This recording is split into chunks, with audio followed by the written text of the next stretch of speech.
Assalamualaikum warahmatullahi wabarakatuh. Nama saya Arsya Hukama dari Universitas Muhammadiyah Sidoarjo. Di sini saya akan sedikit menjelaskan tentang bagaimana sih cara bertahan di era pandemi COVID-19 dan juga apa solusi-solusi yang harus dilakukan untuk menghadapi pandemi ini. Di sini saya sudah membuatkan PowerPoint yang berjudul tentang Survive di era pandemi COVID-19. Yang pertama, sebelum kita memasuki pertanyaan tersebut, saya menjelaskan tentang coronavirus. Coronavirus adalah jenis baru dari virus corona yang menular ke manusia. Virus ini bisa menyerang siapa saja, seperti lansia, orang dewasa, anak-anak, dan bayi. Termasuk ibu hamil juga bisa terkena. Infeksi virus corona yang bisa kita sebut dengan COVID-19 pertama kali ditemukan di kota Wuhan, Cina pada akhir Desember 2019. Virus ini menular dengan sangat cepat dan telah menyebar ke hampir semua negara, termasuk Indonesia, hanya dalam waktu beberapa bulan. Hal tersebut membuat beberapa negara menerapkan kebijakan untuk memberlakukan lockdown yang dilakukan di setiap daerah dalam rangka mencegah penyebaran virus corona. Di Indonesia sendiri diberlakukan kebijakan pembatasan sosial berskala besar atau yang kita sering dengar dengan sebutan PSBB untuk menekan penyebaran virus ini agar tidak membengkak semakin besar. Coronavirus adalah kumpulan virus yang bisa menginfeksi sistem pernafasan. Pada banyak kasus, virus ini hanya menyebabkan infeksi pernapasan ringan seperti flu. Namun, virus ini juga bisa menyebabkan infeksi pernapasan berat seperti infeksi paru-paru. Virus ini menular melalui percikan dahak dari saluran pernapasan, misalnya ketika berada di ruang tertutup yang ramai dengan sirkulasi udara yang kurang baik atau kontak langsung dengan seseorang.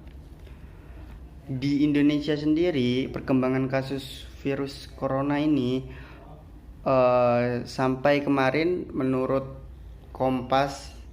berita Kompas, kasus positif tanggal 5 Januari, kasus positif bertambah 8.854 menjadi total 788.402 orang.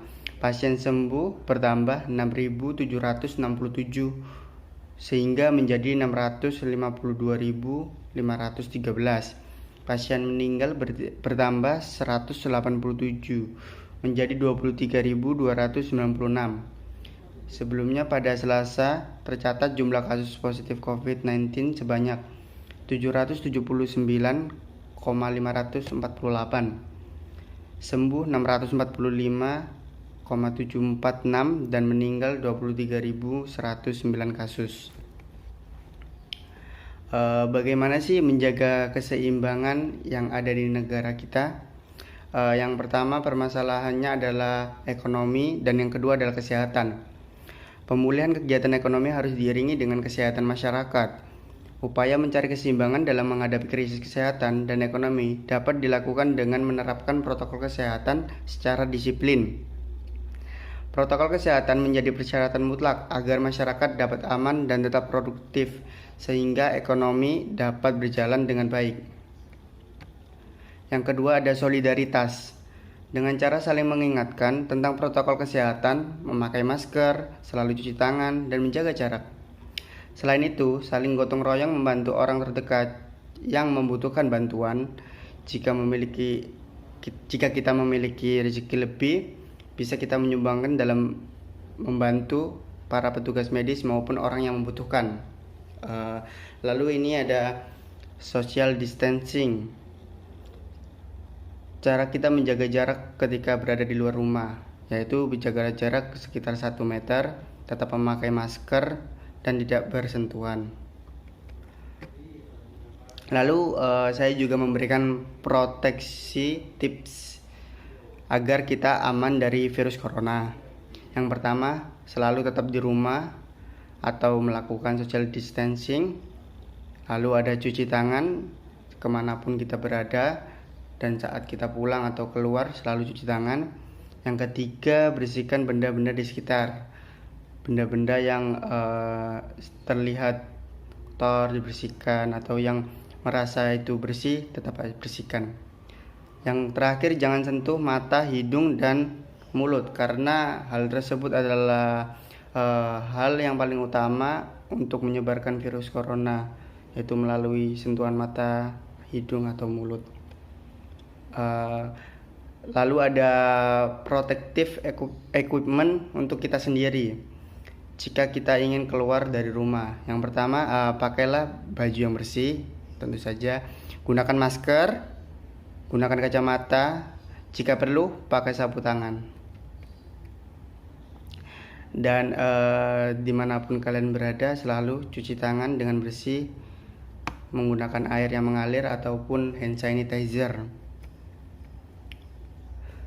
Lalu selalu percaya bahwa virus ini benar-benar ada dan patuhi protokol kesehatan agar semua menjadi aman dan kondusif.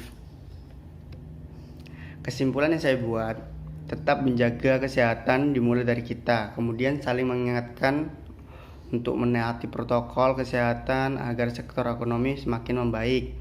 Bermedia sosial yang bijak dan lihat berita perkembangan COVID-19 di TV maupun sosmed, dan timbulkan sikap gotong royong membantu orang lain yang membutuhkan. Dengan begitu virus ini akan segera berlalu dan kita semakin solid satu sama lain. Itu saja penjelasan dari saya. Jika ada salahnya, saya mohon maaf. Wassalamualaikum warahmatullahi wabarakatuh.